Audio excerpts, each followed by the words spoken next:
Greetings YouTube, Skill Incarnate bringing you all the latest indie gaming goodness.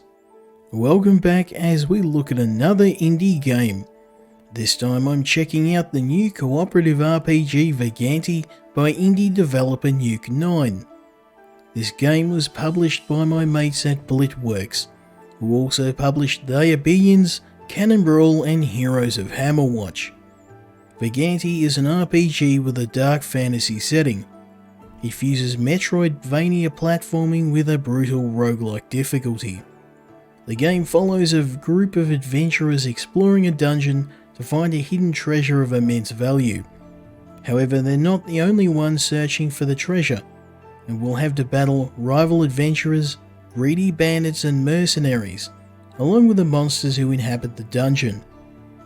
While the story for the game isn't too detailed, the game makes up for this with fast-paced combat with little room for error, procedurally generated dungeons full of deadly traps and shiny loot, and of course permadeath. This is an incredibly difficult game, but you can create your own party of adventurers with your friends, with the game offering the local and remote cooperative modes on console and PC. Like most RPGs, the adventure begins with you selecting a class. You initially have the Knight for close combat, the fast and precise archer and the lightning wielding mage. Each class has their own strengths, weaknesses and special abilities. Your task is to battle your way through the dungeon floors, which include abandoned mines, underground caves, ruined temples and dense jungles, all of which are procedurally generated.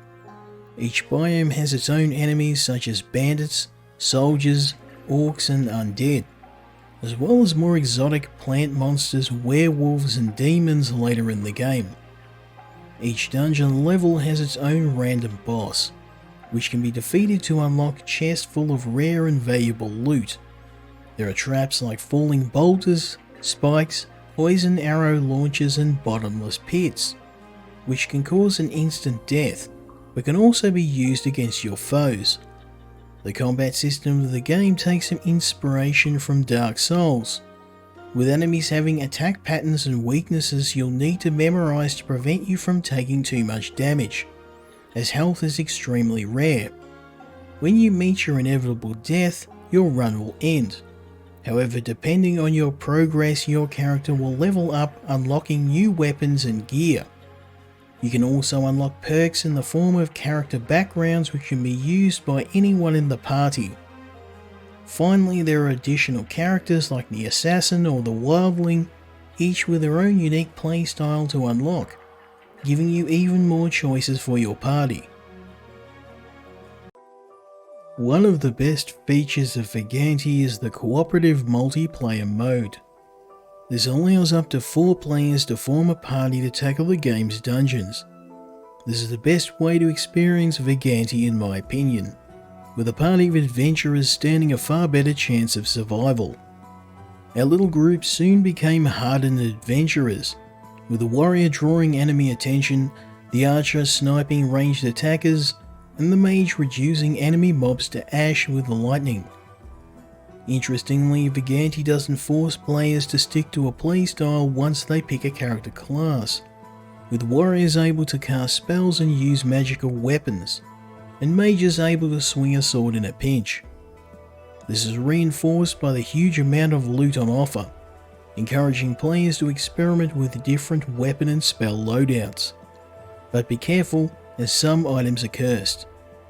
Cooperative mode also helps to reduce the difficulty of the game. If you're finding the experience too frustrating in single player, because when party members fall in battle, they can revive as skeletons to scout ahead and retrieve loot for the surviving members. Helping your friends pays off because all deceased members are restored to life as long as one living member makes it to the exit. This allows for longer runs, unlocking additional levels and better loot than playing the game solo. Given that quality cooperative RPGs are rare on the PlayStation, this is a massive selling point for the game. So do I recommend Vagante? If you're a fan of roguelike games like Hollow Knight and Blasphemous, and wish that they had a cooperative experience, then this game is a must play. The game's dark colours and minimalistic music score really create a creepy atmosphere, one I didn't expect to find. The game has an unrelenting difficulty, but runs are pretty quick and are far less punishing if you bring some friends to help you. The promise of shiny new weapons and additional classes kept drawing my party back for one more try, and you'll get many hours of enjoyment from Vagante. I hope you enjoyed watching this review, and if you did, I'd appreciate a like and a subscribe. I hope you'll join me next time when we look at another indie game. Until then, Skill Incarnate, out.